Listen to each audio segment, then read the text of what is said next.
Dan ada tambahan pertanyaan dimohon tidak keluar dari tema yang sudah disampaikan. Makasih.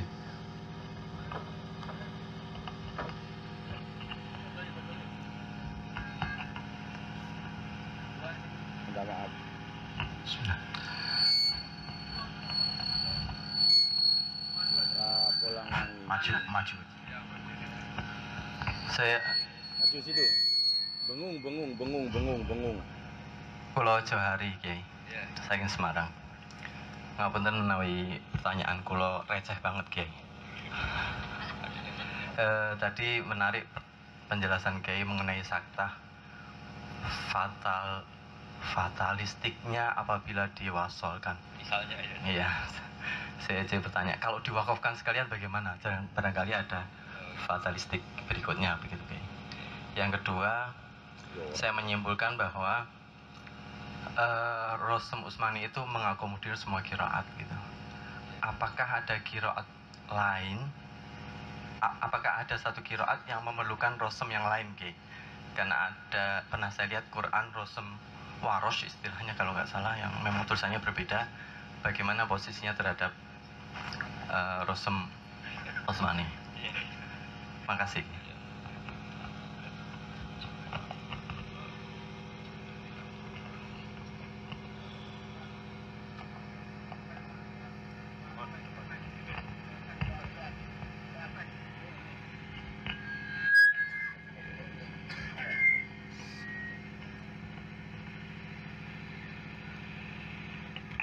Assalamualaikum warahmatullahi wabarakatuh. Agak maju dikit Pak Yai. Abdul Aziz bin Agil dari Lombok, pusat gempa. Mohon maaf, alhamdulillah. Kiai, sebenarnya saya kalau orang Lombok bilang leger, Kiai. Walaupun sudah janggutan, leger itu grogi, gemeteran gitu. Karena itu tadi diminta kalau dalam ilmu itu tadi efek ekstrim. Iya, kalau saya bertanya kemudian ekstrimnya apa nanti resiko gitu. Tapi relax saja. Iya, relax, alhamdulillah. Tadi yang pertama Kiai untuk sakta tadi disampaikan kalau tidak dipakai saktanya maka akan dimakna nanti akan ada rancu gitu ya. Pertanyaannya Kiai, di sebagian riwayat saya tidak membaca selain Hafs an Asim, tapi di sebagian riwayat sampai pernah saya dengar langsung bahwa sakatat di dalam Al-Quran ini juga bisa bisa hilang karena beberapa hal, atau memang karena ada riwayat yang tidak pakai itu sakta sehingga bacaannya waqila marraq kalla barrana ala qulubihim dan seterusnya. Nah itu gimana nanti maknanya itu tetap dia rancu atau gimana? Itu pertanyaan. Kemudian yang berikutnya di masalah wakaf tadi disampaikan fala yahzunka qauluhum inna na'lamu ma yusirruna wa ma yu'linun. Sebagian dari mushaf katakan itu ada tanda mim kecil di sebagian cetakan terbitan. Kalau saya pakai dulu Quran yang cetakan Mesir, itu sebagian ada mim kecil di in kuntum mu'minin, in kuntum muqinin, rabbis samawati wal ardi wa ma bainahuma, in kuntum wa ma bainahuma ada mim kecil di sebagian cetakan gitu, terbitan. Tapi sebagian yang lain tidak pakai mim kecil, sama seperti laukanu ya'lamun. Itu sebagian ada mim kecil sebelumnya gitu. Nah itu yang saya tanyakan itu, kenapa kok di sebagian cetakan itu ada mim kecilnya, sebagian lagi tidak ada gitu. Tanyakan yang nyetak maksudnya. Ya,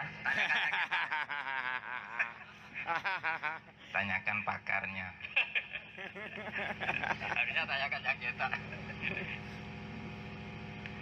Kemudian yang berikutnya di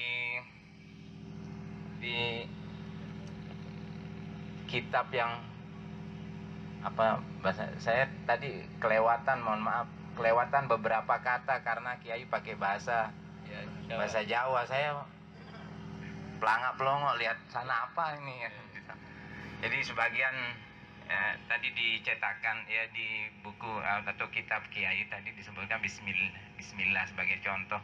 Bismillah dengan alif, Bismillah tanpa alif, Bismirabbika pakai alif. Kalau basmalah Bismillahirrahmanirrahim tanpa alif. Nah, kalau dia ditulis dengan alif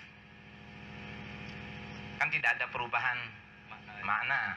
Nah, ya pertanyaannya apa yang menyebabkan para ini sahabat radhiyallahu taala anhum ajmain mereka menulisnya di sini tanpa alif di bismillah, terus di bismirabbikallazi khalaq pakai alif. Apakah ada sebab-sebab tertentu, mungkin ada sir atau apa? Mohon penjelasan, jazakumullahu khairan. Jangan kayak orang lima ini. Dilanjut.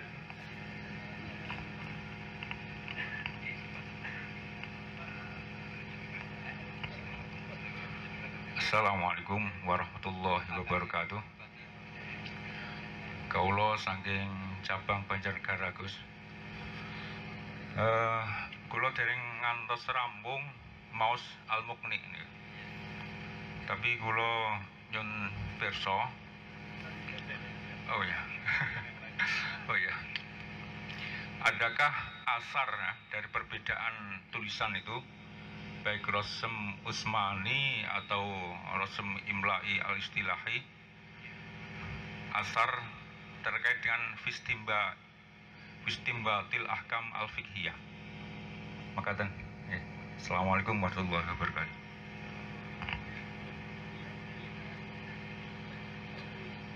Tambah satu terakhir ya. Kita sepakati ya. Oke, sepakat. Yang dari NTB aja udah 5. Assalamualaikum warahmatullahi wabarakatuh. Syamsuri dari Banyuwangi, Kiai. Mohon maaf, kami mendengarkan dawa-dawa Kiai tadi, ada yang nyaut dan banyak yang tidak nyaut. Karena memang ya orangnya sekecil ini. Akhirnya bertanya begitu.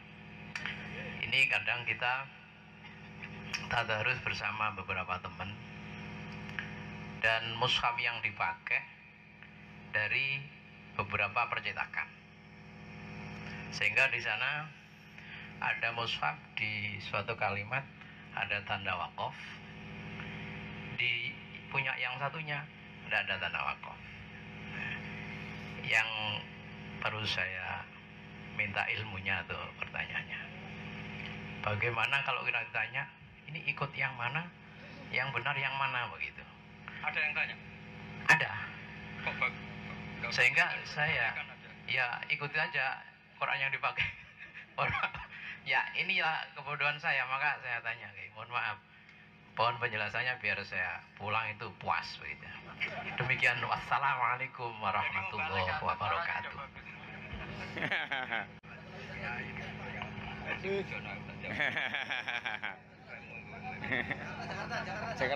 Jakarta. Saya tak di sini dan gampang. Ini santai aja ya, ini karena belajar ya. Iki. Ini tadi tanyanya ekstrim apa bisa nego ini? Tadi urutan yang pertama tadi yang masalah apa? Oh, balik. Kami ulangi, kalau ada kesalahan nanti bisa dikoreksi. Dari Mas Johari Tomtawi tadi menanyakan apakah saktah bisa diwakaf sekalian.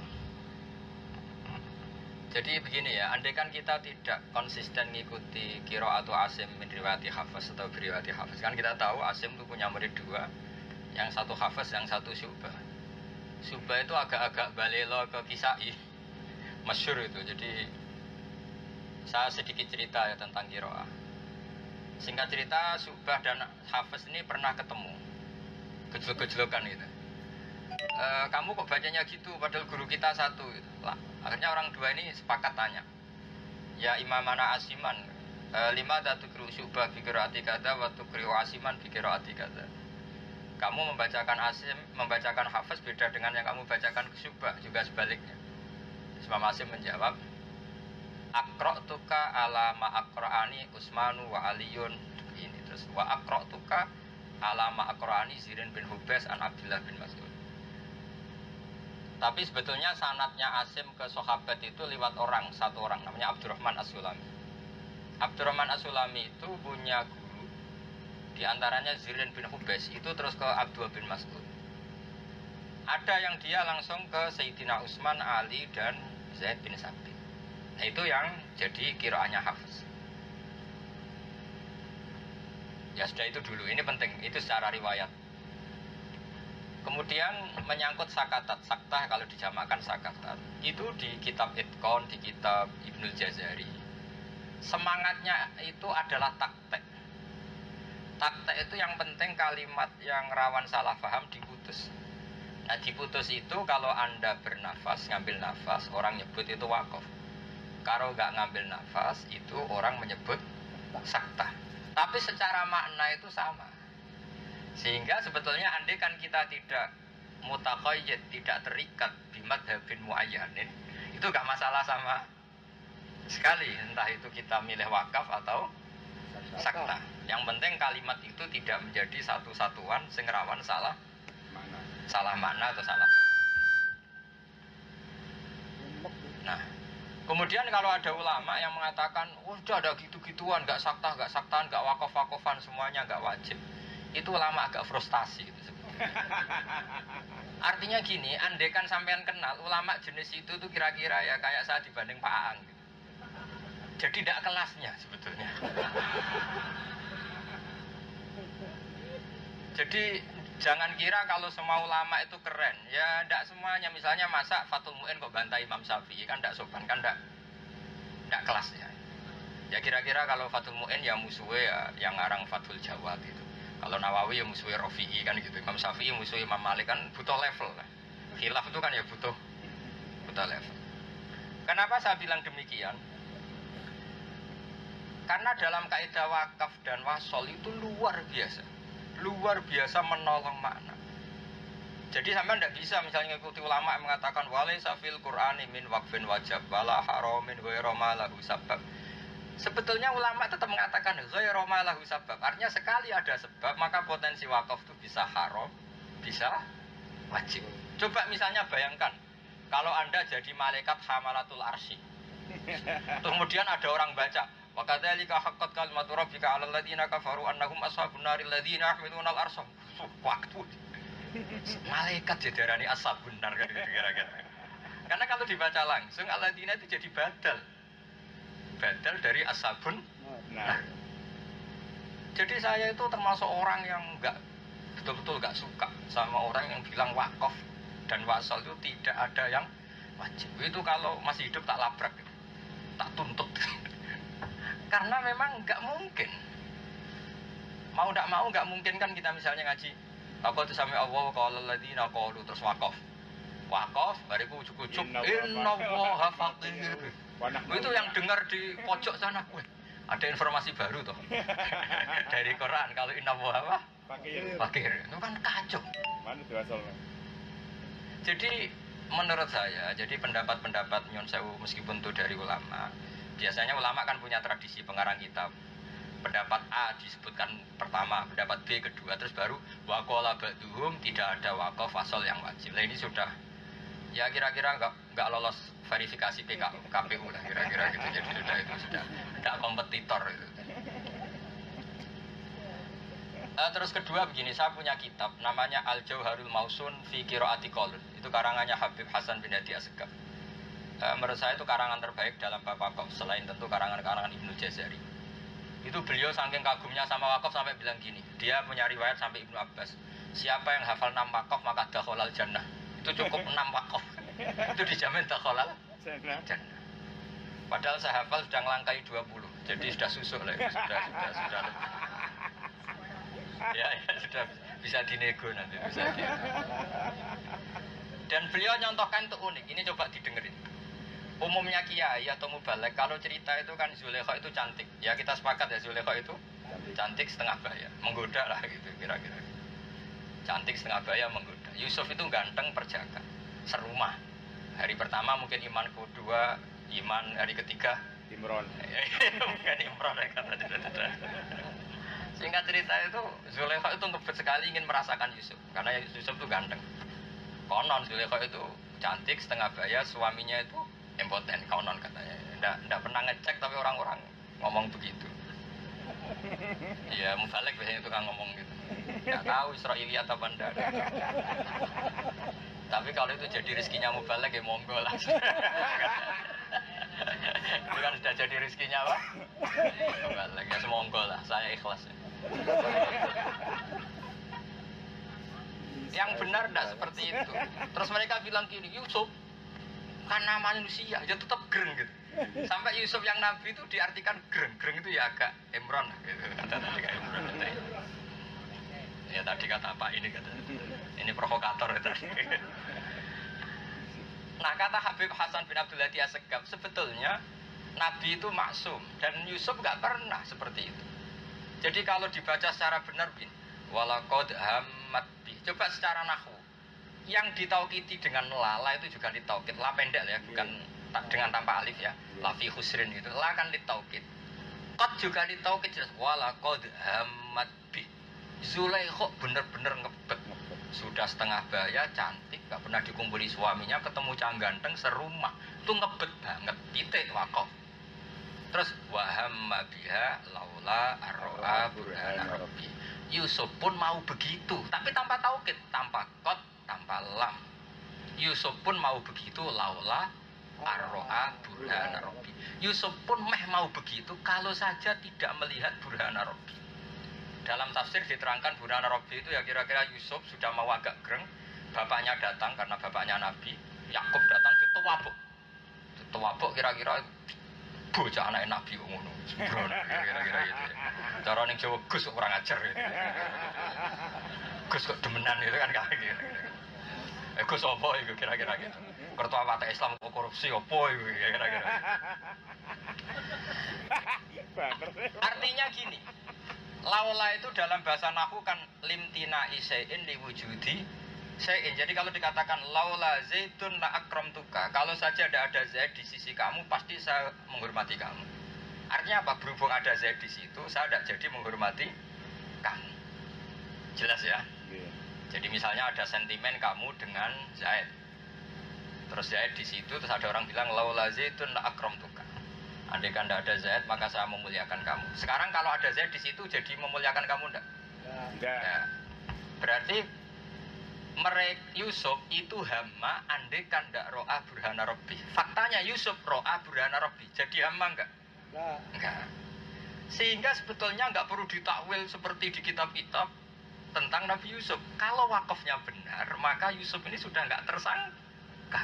Karena dia enggak jadi hama, karena dia ro'a burhana rabbi. Coba kalau wakafnya benar, walaqad hammat bih waqaf, terus wa hamma biha laula arro'a burhana rabbi.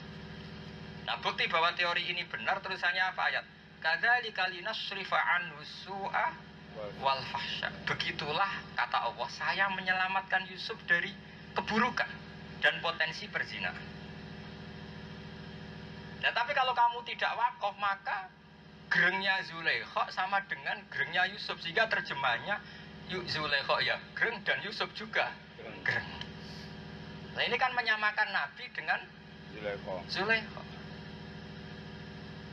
Jadi kalau wakaf salah ini masalah.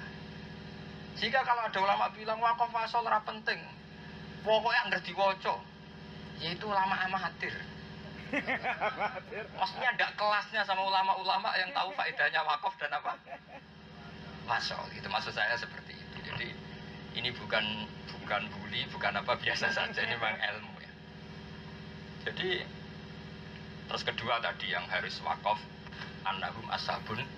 Nah, terus kayak inna woha la yastahi. Bayangkan misalnya ada orang wakaf inna woha la yastahi terus wakaf. Terjemahnya gimana? Allah tidak punya rasa malu. Kayak apa kriminalnya kita? Lho karuan cah cilik, wong maklumi cah cilik. Ini guru qiraati.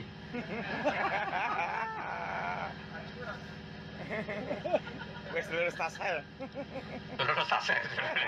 Provokator kalau itu terusnya provokator. Jadi ini rileks saja, ilmu itu ya diamati, dirasakan. Makanya saya nerangkan rileks. Kalau setuju ya boleh, ndak ya agak kurang ajar lah, ini ilmu kok ditentang gitu kan. Karena ini ada kitabnya saya baca. Jadi saya baca wakaf itu berkali-kali. Saya sering baca kitab khusus wakaf. Saya punya kitab An-Nasr fi Qiraatil Ashr karangannya Ibnu Jazari. Itu jan bab wakaf wasaf. Karena setelah wabak tajwidi kalil hurufi la budamim ma'rifatil wuqufi. Bahkan ketika Sayyidina Ali ditanya ma huwa tajwid, qol ma'rifatul wuquf wal wasl. Mengenali wakaf dan wasl. Terus ketiga begini, ini penting sekali. Wakaf itu juga harus kita katakan dalam bab iltifat. Iltifat itu peralihan satu tema. Yang pertama misalnya sighat ghaib, kemudian jadi mukhatab. Itu juga harus wakaf menurut saya. Karena kalau nggak gitu rusak. Kecuali kita ditolong oleh tafsir Jalalain atau tafsir-tafsir yang lain. Misalnya begini, ini contoh yang terkenal. Kamu pasti hafal. Alhamdulillahirabbil alamin. Sepakat ya bahwa alhamdulillahirabbil yang ngendikan Allah. Ar-Rahmanir-Rahim yang ngendikan Allah. Tapi ketika iyyaka na'budu adalah qaulullah sing tarbiyatan linabihi atau qaulullah sing takdiban linabihi. Makanya kata Imam Suyuti, sama lihat nanti kalau pulang langsung lihat di tafsir Jalalain itu di semua tafsir.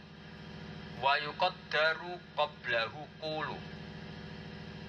Karena nggak mungkin kan misalnya Allah yang ngendikan kemudian Allah ngendikan itu dengan kalimat yang sama kepada Nabi. Iyyaka na'budu. Kalau Allah yang ngendikan berarti kepadamu aku menyembah. Loh Quran kan dawuh Allah. Sing didhawuhi Nabi berarti Allah dawuh. Iya, karena butuh. Kebayang nggak? Nggak kebayang kan? Allah dawuh gitu ke Nabi, iya karena butuh. Berarti saya menyembah kamu. Kecuali ditakdirkan sebelum itu ada kulu. Gini loh Mat, di antara ajaranku adalah katakan iya karena butuh. Maka menurut saya semua penerjemah sebelum kata iya karena butuh harus nambahi katakan Muhammad iya karena butuh. Karena itu bukan kalimat dari Allah untuk Nabi, tapi ya benar tetap dawuh pangeran. Tentu semua Quran dawuh. Itu dawuh pangeran marahi Nabi ini. Ora kok dawuh pangeran menghitopi Nabi. Paham ya?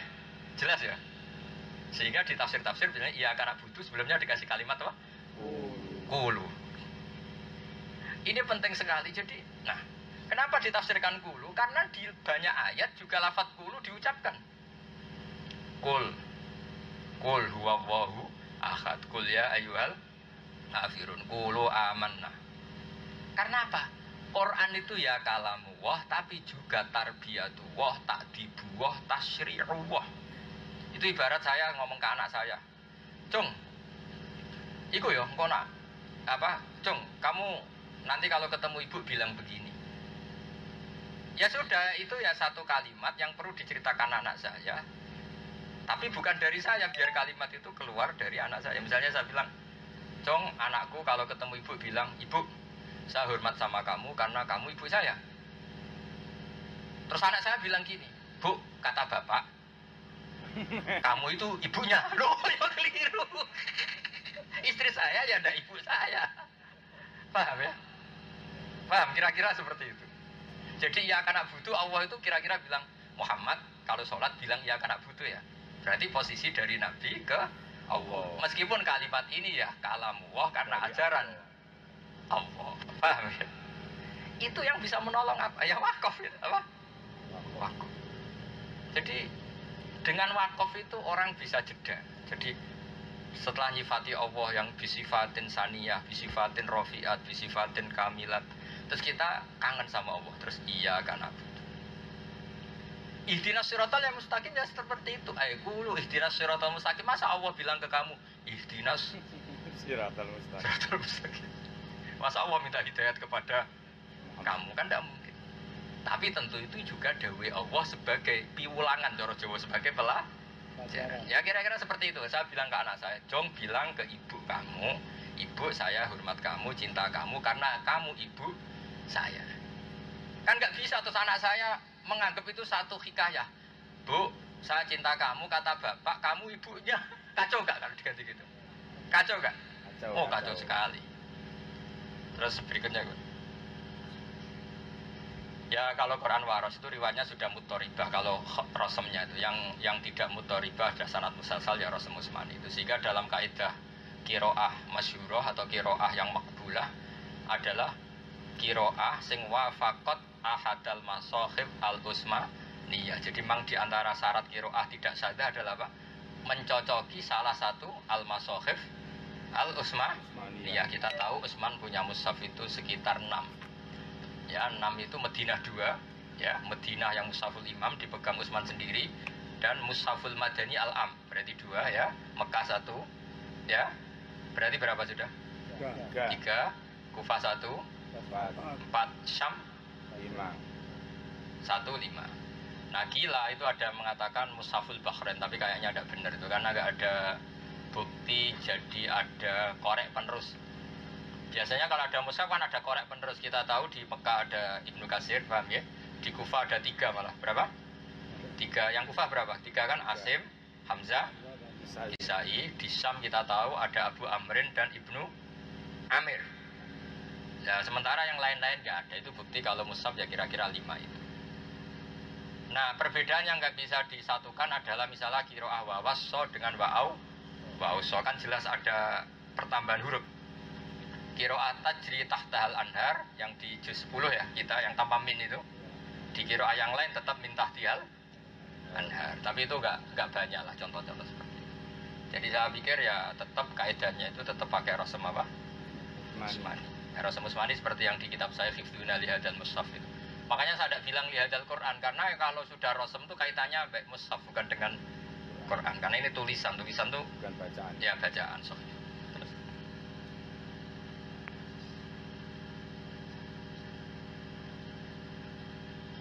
Ya, saya tadi masalah saktah gitu ya, saya mohon khilaf ulama yang mengatakan saktah wakaf semuanya tidak wajib itu bukan khilaf yang banding dengan yang mengatakan penting. Ibarat khilaf itu gak level.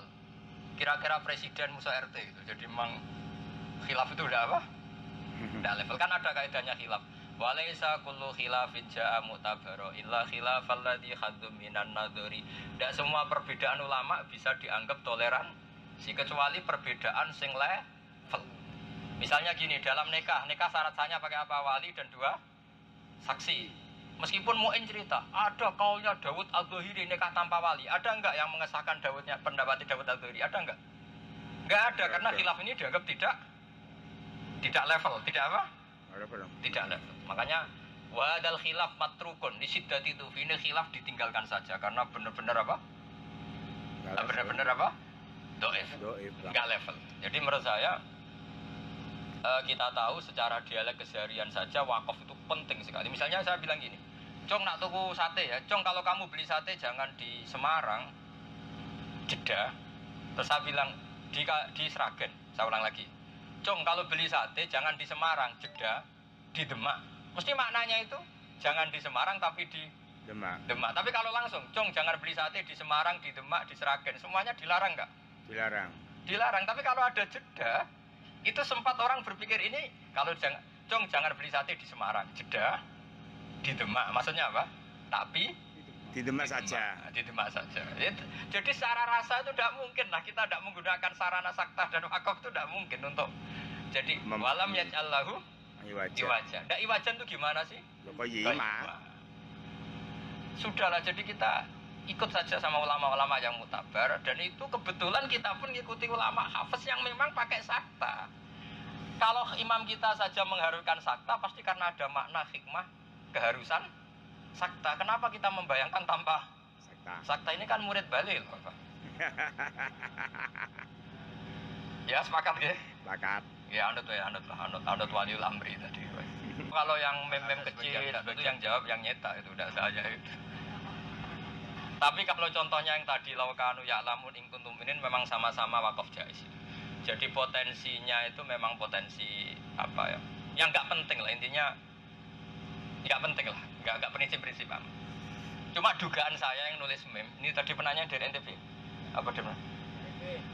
Begini namanya Itu gini Pak Abdul Aziz, potensinya begini, yang nulis meme, yang fanatik nulis meme, potensinya itu kira-kira itu orangnya ahli nahwu.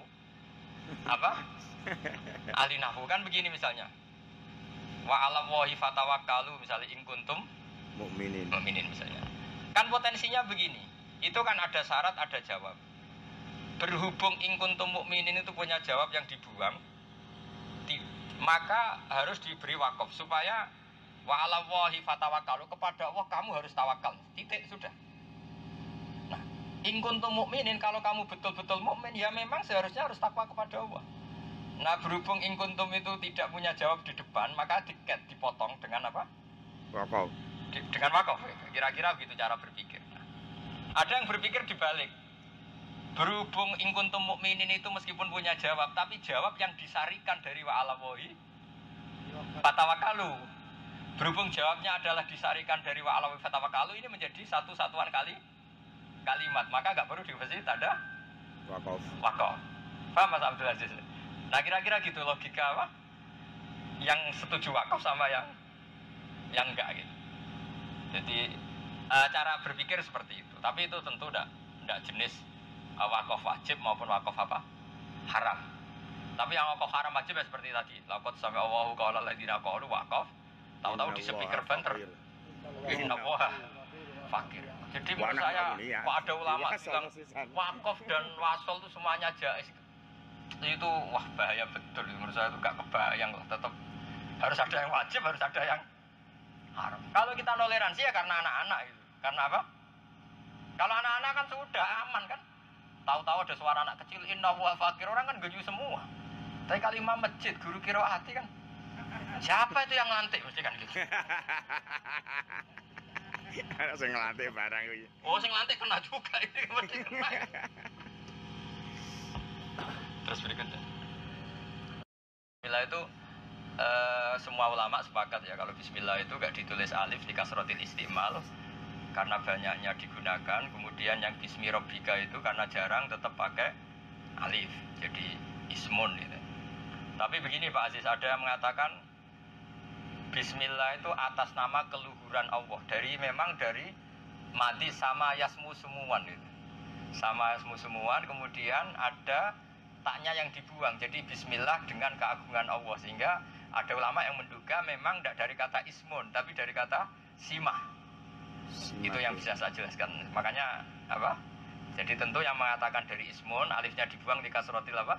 Istimal sering digunakan, tapi kalau mengatakan dari simah ya memang dari awal nggak ada alif. Itu jelas, itu di MUN ada, di beberapa kitab ada. Saya kebetulan jenis ingatan, jadi masih ingat betul itu masih itu. Nanti bisa dicari di MUN. Jadi Pak Syafiq tadi betul itu, semua proses bacaan qiraah itu punya efek di istimbat fikih, itu pasti. Karena Imam Syafi'i itu pengagum lughat. Saya punya kitab namanya Ar-Risalah, itu karangan Imam Syafi'i asli yang sudah kaul jadid. Dan saya sampai sekarang baca kitab itu. Saya 2 kali khatam, kemudian mengajarkan ke anak-anak yang sudah bisa baca kitab. Saya cerita gini bukan dalam konteks sombong. Memang syaratnya ulama itu harus sering baca dan masih baca. Jadi ibarat pemain nasional Inggris, yang jadi pemain nasional harus yang masih aktif di liga. Gak boleh sudah pensiun diambil jadi pemain, pasti sikile wis kaku. Ada ulama wis kedonya wis politikus, mbok dadekno narasumber, mbok ulet terus. Anak otaknya sudah kemana-mana ya Pak. Saking kemana-mananya mungkin nganggep forum ilmiah gini tidak penting. Karena nggak ngasilkan apa? Duit. Ya, kamu tuh yang ngomong dari saya. Saya itu sampai sekarang masih belajar ya tentang itu. Jadi sah lah, masih jadi pemain itu masih sah. Karena saya masih mutolaah. Ya. Karena memang itu aturan ya, aturan ilmu. Begini, Imam Syafi'i itu pengagum lughat. Saya beri sekian contoh supaya jenengan familiar dengan cara istihad Imam Syafi'i. Imam Syafi'i bilang kalau orang tayamum di suatu tempat, dia sedang pergi itu, syaratnya harus mencari-cari air. Kalau dia di tempat tinggi nyari-nyari air di tempat bawah, kalau di bawah mencoba nyari-nyari air di tempat atas yang tinggi. Ketika ditanya, hal fi dzalika min dalilin atau hal fi dzalika min ayatin, apa itu ada ayatnya kok sampai mensyaratkan tolabul ma, mencari-cari air? Jawab Imam Syafi'i iya katanya. Naam. Qala ta'ala falam tajidu ma'an. Kemudian kalian tidak menemukan air. La yuqalu liman lam yatlub lam yajid wa innama yuqalu lam ya'rif. Oh, itu fasih sekali. Allah akan bilang, kemudian kamu tidak menemukan air. Di mana-mana tidak menemukan setelah mencari. Kalau belum mencari namanya tidak tahu. Oh, itu fasih sekali. Ya, Allah akan dawuh falam tajidu ma'an. Kemudian kamu tidak menemukan Air. di mana-mana istilah tidak menemukan itu mencari dulu apa enggak? Mencari. Mencari dulu baru berkesimpulan tidak menemukan. Kalau tidak pernah nyari namanya tidak tahu, lam ya'rif. La yuqalu liman lam yatlub lam yajid. Wa innama yuqalu lam ya'rif. Pernah suatu saat Imam Syafi'i berfatwa tentang hajinya makdum. Meskipun ini nggak laku di Indonesia, tapi ini saya fatwakan secara terbuka. Sebetulnya kaji niyabah itu ada dua. Ada niyabah anil mayyit.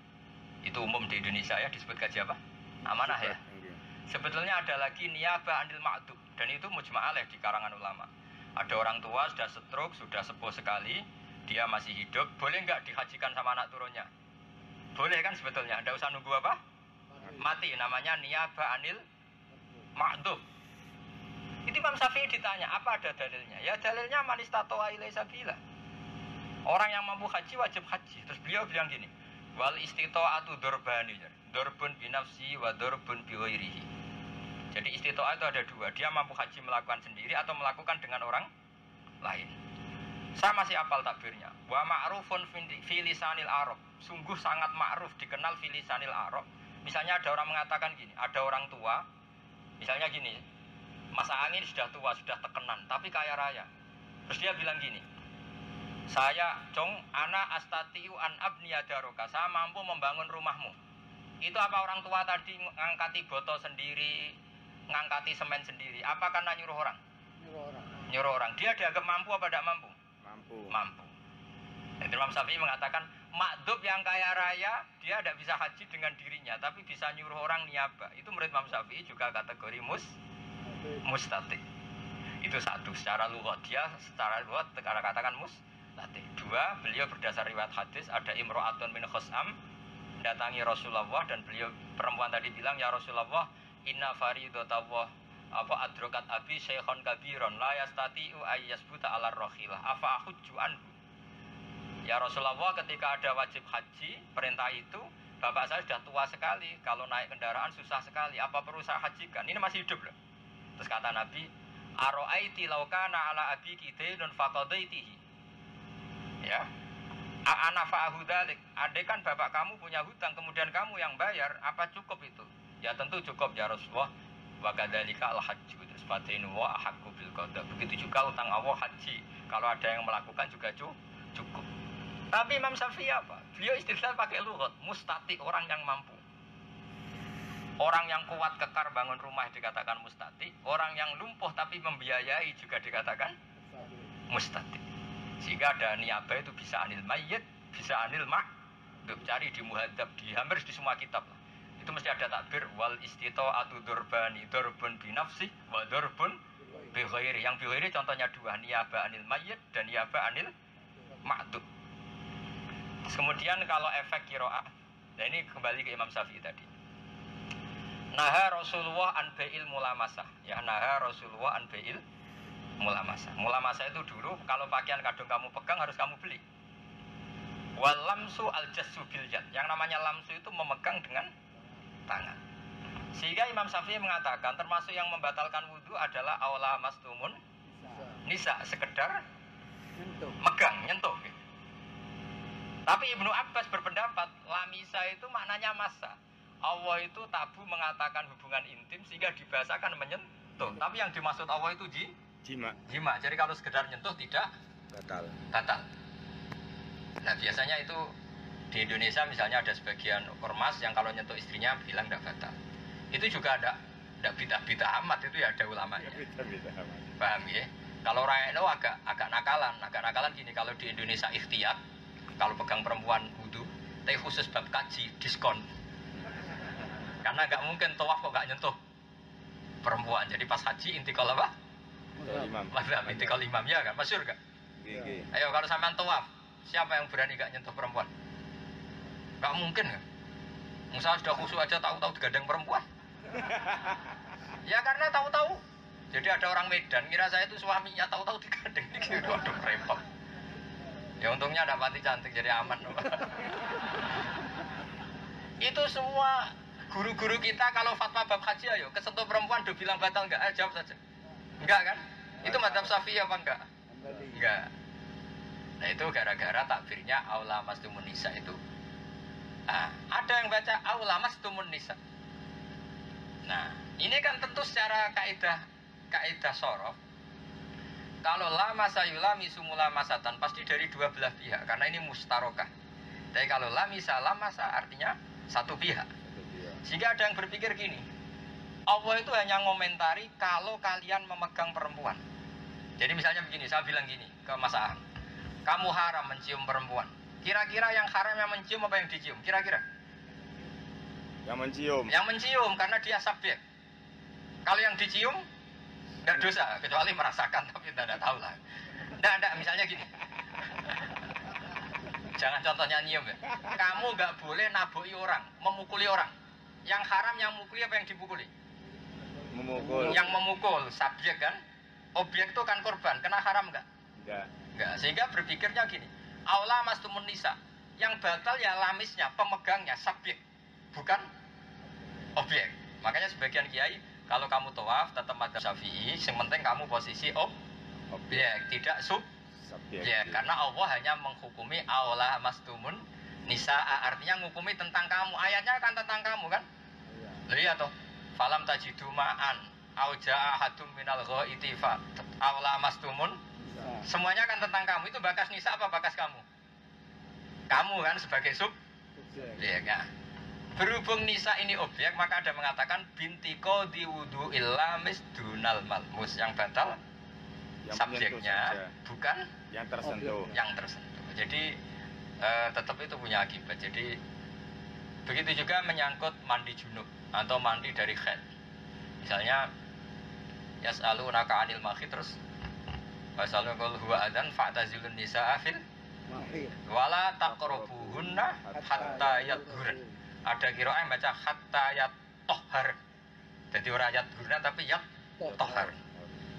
Dan perempuan yang sedang haid jangan kamu ajak hubungan intim kecuali setelah suci. Setelah suci itu maknanya ingkita udam apa ingkita udam plus mandi? Plus mandi. Plus mandi karena toharoh bin nisbat lil haid adalah ingkita udam ma'al husli. Dan itu tertopang qiraah hatta yatahharan sehingga perempuan benar-benar bersuci. Tapi kalau hatta itu kan sekedar dia suci. Ya, jadi ya tapi itu kan ini kan ya lucu-lucunan fikih saja. Ya. Artinya ya ben sawangane wong qiraati iso fikih ya. Sebetulnya saya itu ini kan di luar konteks ya, tapi ya nggak apa-apa lah, ilmu kita bicarakan, semua ilmu insya Allah barokah ya, semua ilmu insya Allah barokah. Jadi kalau sampean tanya efek qiraah dalam istinbatul ahkam tentu. Bahkan saran saya, bahkan qiraah syadzah pun punya kontribusi makna. Padahal itu qiraah yang divonis apa? Syadzah. Misalnya wasariqu wasariqatu faqta'u aydiyahuma. Maling itu dipotong dua tangannya. Padahal tidak pernah ada zaman Nabi maling dipotong dua tangannya langsung.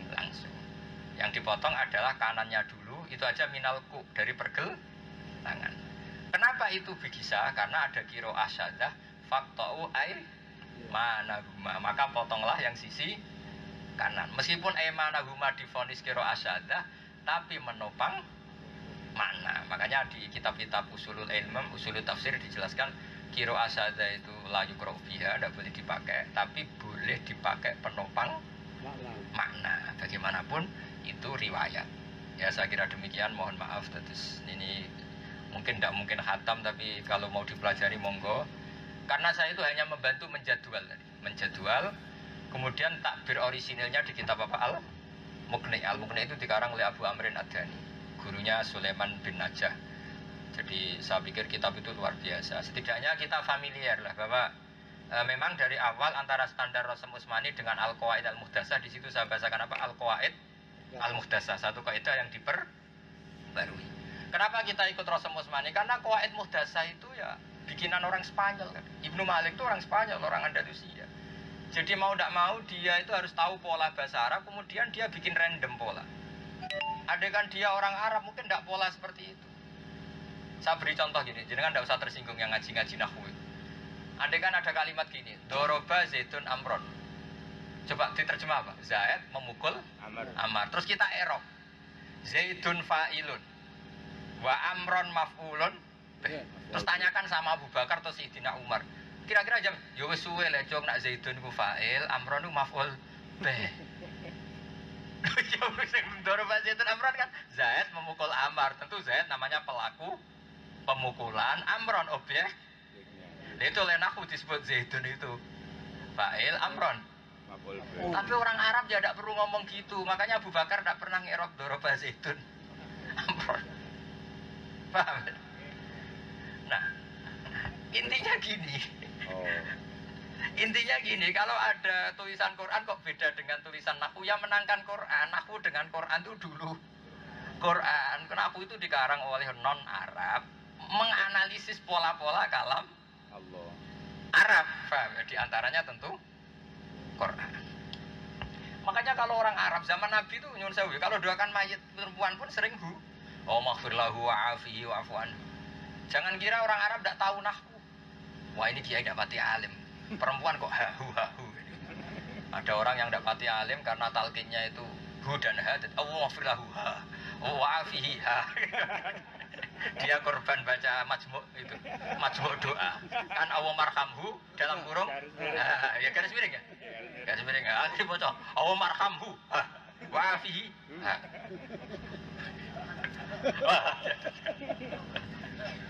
Sebetulnya kalau ulama-ulama dulu biasa di kitab Bajuri diterangkan, walau qala lil unsa, mayit perempuan bilang hu juga boleh bi iradati syakhsi awil mayyit fa inna syakhsa yasmalu dzakar wal unsa. Jadi bisa au maghfir lahu ay hadza syakhsa wa syakhsu ya'ummu imma yakuna dzakaran au unsa. Sehingga kenapa di Quran semuanya pakai dhamir mudzakkar, karena itu enggak masalah. Coba lil muttaqin alladzina yu'minuna bil ghaibi. Masa terus ibu-ibu protes?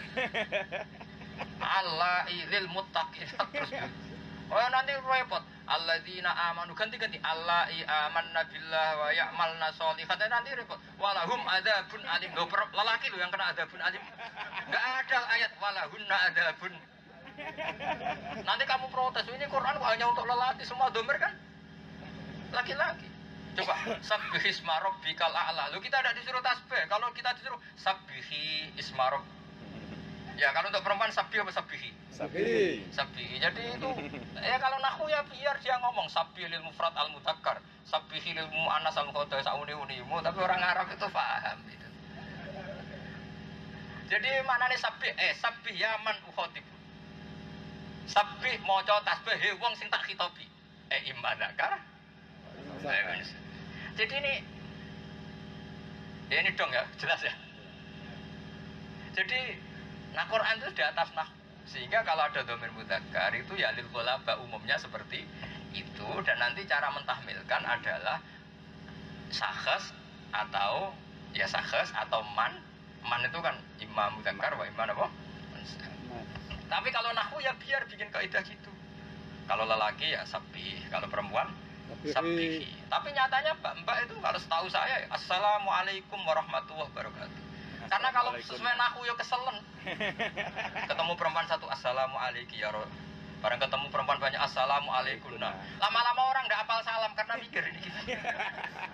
Ya ada mubalik sing ngangge assalamualaikum waalaikumsalam warahmatullahi. Itu latihan mubalik mesti itu. Itu lagi seneng-senenge darani iso ngaji, paham nggih? Nah, kalau bosen. Lah iya kalau gitu nanti orang Betawi tidak jadi salam karena harus, dan anak kecil nggak bisa latihan salam kan. Kalau perempuan satu assalamualaikum, kalau banyak alaikunna. Soe-soe ono lanang mbek wedok dadi sitok iki kum tak kunah. Akhirnya mau sik tak pikir bahasa Arabnya. Ya di mana-mana itu ada lil ghalabah apa? Lil ghalabah. Umumnya yang dibahas dalam publik itu lelaki. Sehingga khitab itu seringnya ditujukan kepada lelaki. Jadi misalnya lelaki sini harus jaga-jaga jangan sampai ada motor kecolongan gitu. Suatu saat ada perempuan tahu maling nyolong sepeda motor, dibiarin aja. Kan kewajiban lelaki. Itu perlu diobatkan nggak bro? Jadi sesuatu itu orang itu akan tahu maknanya meskipun khitab untuk lelaki. Makanya itu ada jalil ghalabah, umumnya demikian. Jadi saya mohon Quran itu istimalul arab. Makanya disebut wa innahu latanzilu rabbil alamin nazala bihir ruhul amin ala qalbika litakuna minal mundzirin bilisanin arabiyyun mubin. Dan termasuk lisanul arab adalah malu membakas perempuan di pentas publik sehingga kesannya semua khitab hanya untuk lelaki. Ya, saya kira demikian, mohon maaf. Assalamualaikum. Kalau tanda wakaf beda-beda ikut yang mana? Saya pikir asal penerbitnya kredibel itu mesti beda-beda, itu di wakaf yang tidak wajib juga tidak haram. Di mana-mana yang namanya khilaf itu pasti jaizut torofen, apa? Jaizut torofen. Enggak mungkin lah dalam inna wa fakir kok ada yang bilang boleh. Mungkin enggak? Enggak mungkin. Enggak, itu jelas lah. Jangan-jangan dewe berarti dewe. Monggo itu ke Al-Fatihah. A'udzubillahi minasyaitonirrajim. Bismillahirrahmanirrahim. Alhamdulillahirabbil alamin arrahmanir rahim.